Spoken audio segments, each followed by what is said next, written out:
ایسا بو آئے کہ لوگ تمہیں دیکھ کر کے مسکرائے، لوگ تمہیں دیکھ کے تعجب میں پڑ جائے، یہ کوئی اور نہیں بلکہ اللہ کا وہ بندہ جا رہا ہے جو اللہ سے محبت کرتا ہے، جو رسول اللہ سے محبت کرتا ہے، جو بزرگان دین سے محبت کرتا ہے، انہی کے اقوال پر چلتا ہے، ان کے فرامین کے مطابق عمل کرتا ہے۔ تم ایسے بن کر زندگی گزارو، تم دنیا میں بھی کامیاب رہو گے، مرنے کے بعد آخرت میں بھی کامیاب رہو گے۔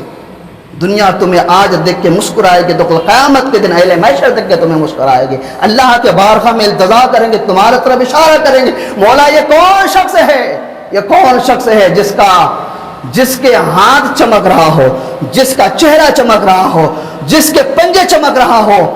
کل قیامت کے دن کہے گا، پھر حاتب غیب سے آواز آئیں گے، اے اہل محشر سنو، یہ وہ شخص ہے، یہ نماز پڑھتا تھا، یہ ہر نماز سے پہلے وضو کرتا تھا، یہ وضو کی برکت ہے، یہ وضو کا صدقہ ہے کہ یہ وضو کی وجہ سے اس کا چہرہ چمک رہا ہے، اس کے وضو کی وجہ سے اس کا ہاتھ چمک رہا ہے، اس کے وضو کی وجہ سے اس کا پیر چمک رہا ہے۔ تم دنیا میں عمل تو کرو تو صحیح، مرنے کے بعد تمہیں پھر دیکھ لو گے کہ مقام کون سا ملا ہمیں، عہدہ کون سا ملا ہے ہمیں، کون سا عہدہ ملا ہے۔ دنیا صرف نہ کماؤ، دنیا تو دھوکہ ہے، دنیا میں جو بھی آیا وہ چلا گیا۔ بڑے بڑے پہلوان آئے لیکن موت جب آئی تو کوئی بچ نہ سکا، بڑے بڑے ڈاکٹر، بڑے بڑے انجینئر، بڑے بڑے پروفیسر آئے، دنیا میں وہ علم سیکھا، لیکن موت جب آئی تو کوئی کسی کو نہیں بچا سکا۔ موت جب آئی کوئی کسی کو نہیں بچا سکا، موت سب کو ایک ایک کر لے کر کے گیا ہے۔ جب ہمیں اس بات کا یقین ہے ہمیں موت آئے گی، موت ہمیں لے کر کے جائے گی، موت کا مزہ چکھنا ہے، تو پھر ہم غافل کیوں ہو چکے ہیں؟ ہم نمازیں کیوں چھوڑ رہے ہیں؟ ہم غلط کاموں میں کیوں پڑے ہوئے ہیں؟ ہم گیم کھیلنے کی وجہ سے نمازیں کیوں چھوڑ رہے ہیں؟ ہم تاش کھیلنے کی وجہ سے نمازیں کیوں چھوڑ رہے ہیں؟ ہم شراب کی وجہ سے نمازیں کیوں چھوڑے ہیں؟ اللہ تبارک و تعالیٰ تمہارے لیے حلال چیزیں نہیں پیدا کیے، جتنے حلال چیز تمہارے لیے پیدا کیا اس کا تو تم گنتی بھی نہیں کر سکتے ہو، اس کا تو گنتی نہیں کر سکتے ہو۔ اللہ تبارک و تعالیٰ نے تمہارے لیے 18,000 مخلوقات کو پیدا کیا، اور تم ان 18,000 مخلوقات میں وہ چند مخلوق میں پڑے ہوئے ہو جو شرابی ہیں، جو زانی ہیں، جو جوا کھیلنے والے ہیں، جو لاٹری لگانے والے ہیں، جو سود بیعت کھانے والے ہیں۔ میرا دوستی ان سے ہے۔ بتاؤ، ایک طرف ہم دعویٰ کرتے ہیں کہ ہم عاشق مصطفیٰ ہیں، ایک طرف دعویٰ کرتے ہیں ہم غلامان رسول ہیں، ایک طرف دعویٰ کرتے ہیں ہم اولیاء کو ماننے والے ہیں، ایک طرف دعویٰ کرتے ہیں کہ ہم صحابہ کے فرامین پر عمل کرنے والے ہیں، ایک طرف مانتے ہیں کہ ہم قرآن پڑھنے والے ہیں، ایک طرف مانتے ہیں کہ ہم حدیث پر عمل کرنے والے ہیں۔ جب مسجد کے اندر ہو تو یہ تمام چیزیں تمہارے اندر پائی جاتی ہے، اور مسجد سے قدم رکھتے ہو تو پھر تم ویسے ہو جاتے ہو۔ جس طرح سے تم آئے تھے، جتنے دیر بیٹھے ہو اتنے دیر صرف تمہیں لگ رہا ہے کہ ہم مسلمان ہیں، اتنے دیر ہی لگتا ہے کہ ہم کلمہ گو ہیں، لیکن مسجد سے نکلنے کے بعد تو پھر وہی ہوئے۔ کسی نے کہا نہیں، خنزر تو لے کر کے آئے تھے اللہ کے گھر میں، یہاں پہ توبہ بھی کیے، دعائیں بھی مانگے، وعدہ بھی کیے، اور جیسے نکلے وہ خنزر اٹھا کے نہیں پھینکے، پھر وہی خنزر پھر وار پہ وار کرتے جا رہے ہیں۔ یہ گناہ کے خنزر جو دبا کے لے کے آئے ہو، یہ خنزر یہیں پہ گرا دو، یہ جھوٹ کی خنزر دبا کر کے لے کے آئے ہو نا، اس کو یہیں پہ گرا دو۔ یہ شراب نوشی کا خنزر دبا کر کے لے کے آئے ہو، اس کو یہیں پہ گرا دو۔ تم یہاں گرا کر کے دیکھو، اللہ تبارک و تعالیٰ یہاں سے تمہیں اٹھانا تمہیں شروع کر دے گا، تمہیں وہ مقام عطا کرے گا جو تم سوچ نہیں سکتے ہو، تمہیں وہ عہدہ عطا کرے گا اللہ تبارک و تعالیٰ تم سوچ نہیں سکتے ہو۔ کیا تم حرام نہیں کھاؤ گے تمہارا زندگی بشر نہیں ہوگا؟ کیا تم شراب نہیں پیو گے تمہارے سانسیں نہیں چلیں گے؟ کیا تم جوا نہیں کھیلو گے تمہارا وقت نہیں گزرے گا؟ کیا تم غلط دوستوں کے پاس بیٹھنے سے بہتر یہ نہیں کہ تم مسجد میں آ کر کے اللہ اللہ کرو؟ تمہیں قرآن پڑھنا نہیں آتا؟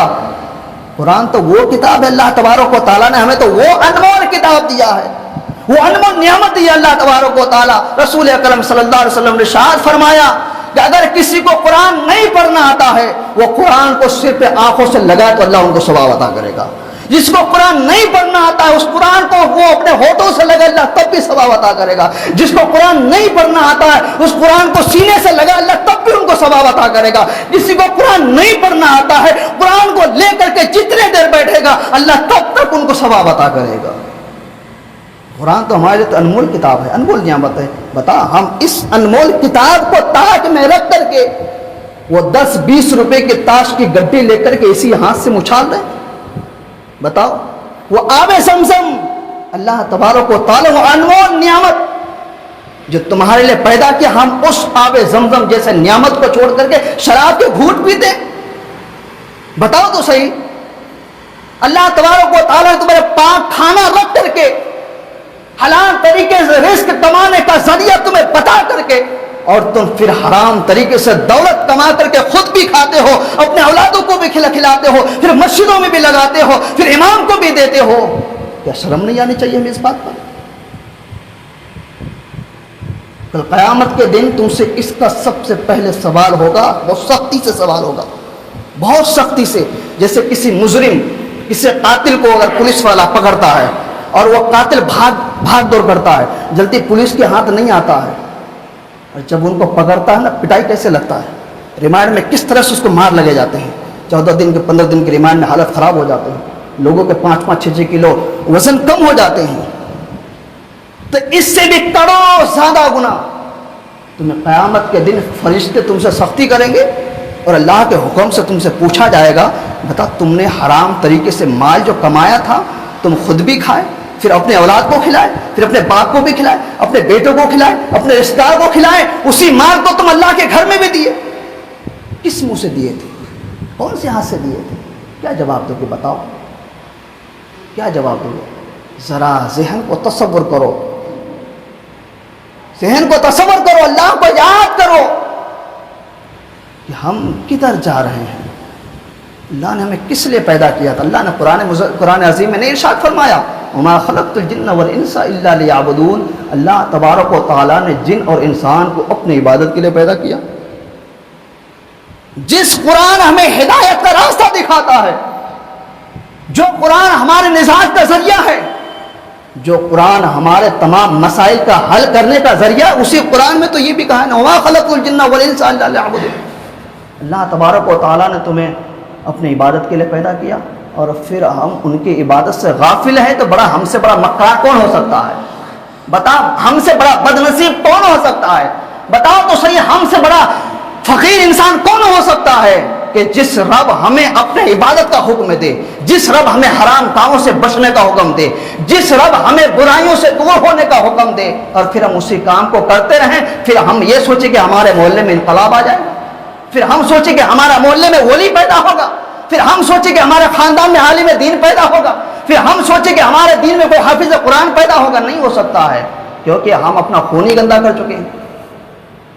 ہم حرام کھا کر کے ہمارا خون بنے، پھر ہمارے اسی کھانے سے ہمارا منی بنتا ہے، ہمارے ریڑھ کی ہڈی میں جمع ہوتا ہے، پھر اپنے حلال بیوی سے ہم بستری کرتے ہو، پھر اسی حرام کے کمائی کا جو تمہارے اندر منی بنا ہے، پھر وہی منی تمہارے بیوی کے عضو سے، اس کے پیٹ میں، اس کے حمل میں جا کر کے ٹھہرتا ہے۔ کیا وہ بچہ تمہارا ولی پیدا ہوگا؟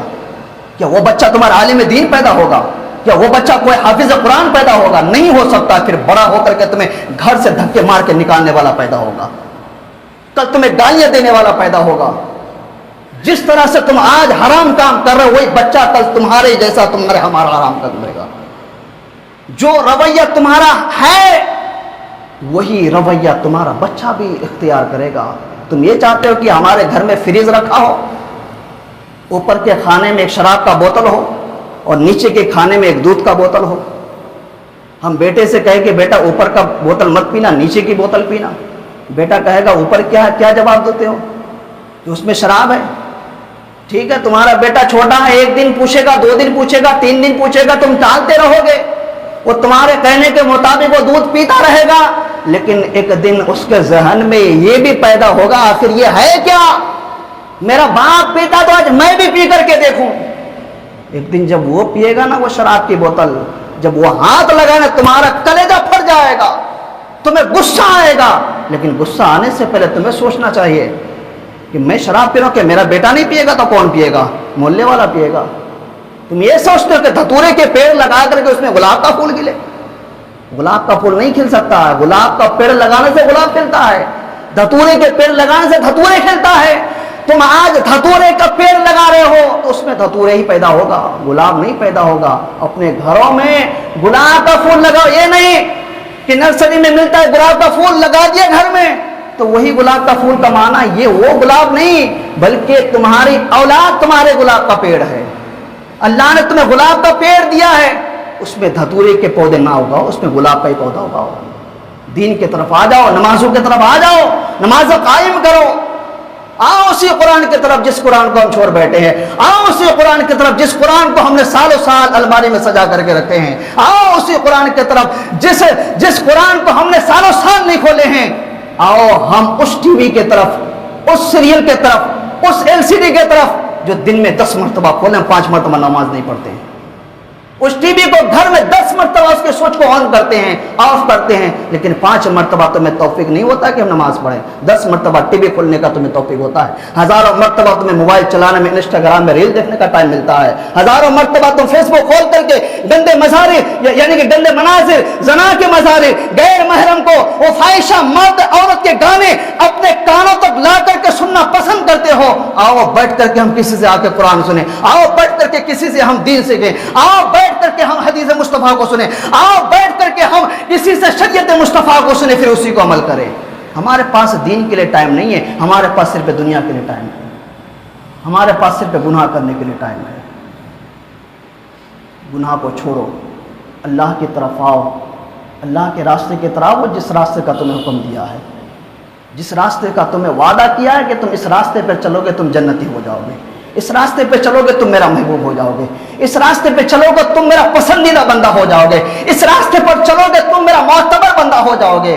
معتبر بنو، نا معتبر نہ بنو. پسندیدہ بنو، نا پسندیدہ نہ بنو. محبوب بنو، محبوب بن جاؤ اللہ کا. اللہ کے دامن سے وابستہ ہو جاؤ، رسول اکرم صلی اللہ علیہ وسلم کے دامن سے وابستہ ہو جاؤ. جس ولیوں کو تم مانتے ہو، جس ولیوں کے ہر مہینے میں فاتحہ، ہر ان کے وصال کا ڈیٹ آنے پر عرس مناتے ہیں، فاتحہ مناتے ہیں، ان کے نام سے ڈیگے چڑھاتے ہیں، لوگوں کو اچھی بات ہے، لیکن کبھی انہی بزرگوں کے اقوال پر، انہی بزرگوں کی زندگی پر عمل کر کے دکھاؤ، تب مانیں گے تم اولیاء کے ماننے والے ہو. تب مانیں گے تم اولیاء کے ماننے والے ہو. تب مانیں گے تمہیں ان اولیاء سے تمہیں محبت ہے. تب مانیں گے کہ تم اولیاء سے محبت کرنے والے ہو، اولیاء کی جماعت سے محبت کرنے والے ہو، علماء کی جماعت سے محبت کرنے والے ہو، صحابہ کی جماعت سے محبت کرنے والے ہو، نبیوں کی جماعت سے محبت کرنے والے ہو. یہ صرف کھوکھلے نہیں چلے گا، یہ کھوکھلے بازی نہیں چلے گا. صرف ہم دکھاوا کچھ اور ہیں، اندر کچھ اور، یہ نہیں چلنے والے. دین اس کا اجازت نہیں دیتا ہے. دین تو کہتا ہے کہ تمہارے دل میں جو اندر ہے وہی باہر ہونا چاہیے، تمہارے من میں جو چلتا وہی باہر ہونا چاہیے. من میں کچھ اور چلے، باہر میں کچھ اور ہو، ایسا نہیں چلے گا. دل تمہارا کہتا ہے کہ فلاں سے ہم بغض رکھیں اور زبان ان سے محبت کی دعویٰ کرے، یہ کون سی تمہاری انسانیت ہے؟ تمہارا دل کہے کہ ہم نیکیاں کریں لیکن زبان تمہارے گناہ کی طرف لے کے جا رہا ہے، تمہارا ذہن کہتا ہے کہ نماز پڑھے، تمہارے قدم تمہارے گناہ کی طرف لے کے جا رہا ہے. یہ کون سی انسانیت ہے؟ بتاؤ تو صحیح. یہ کون سا راستہ تم اختیار کیا؟ بتاؤ تو صحیح. آؤ دین کی طرف. مسجدوں کا بات کرو، کتنے لوگ آتے نماز میں؟ 1 سے 2 صف، مغرب میں 3 صف، عشاء میں سب آئے. یہ حال ہے ہمارے مسجدوں کی، یہ حال ہے ہمارے. پھر ہم کہتے ہیں کہ انقلاب پیدا ہوگا، اچھائی پیدا ہوں گے، محلے میں سدھار ہوگا. تم خود نہیں سدھر، محلے میں کہاں سدھریں گے؟ تم خود نے تمہارے بیٹے کہاں سدھریں گے؟ تم خود نے تمہارا گھر کہاں سے سدھریں گے؟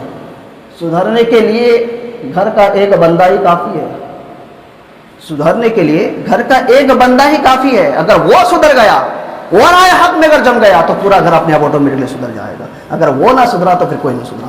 اللہ تبارک تعالیٰ سے دعا کہ ہم سب کو اہدنا الصراط المستقیم، شریعت مصطفیٰ سنت رسول پر عمل کرنے کی توفیق رفیق عطا فرما. یا مولا ہم سب کو سنت سے عمل کی توفیق رفیق عطا فرما، شریعت مصطفیٰ پر عمل کرنے کی توفیق رفیق عطا فرما. یا مولا اپنی حبیب کے صدقے دفیع سے مولا ہم سب کو سنت سے زیادہ عمل کی توفیق رفیق عطا فرما. وصلی اللہ تعالیٰ علی خیر خلق نور عرش محمد و آلہ و صحبہ اجمعین برحمتک یا ارحم الراحمین. وحق لا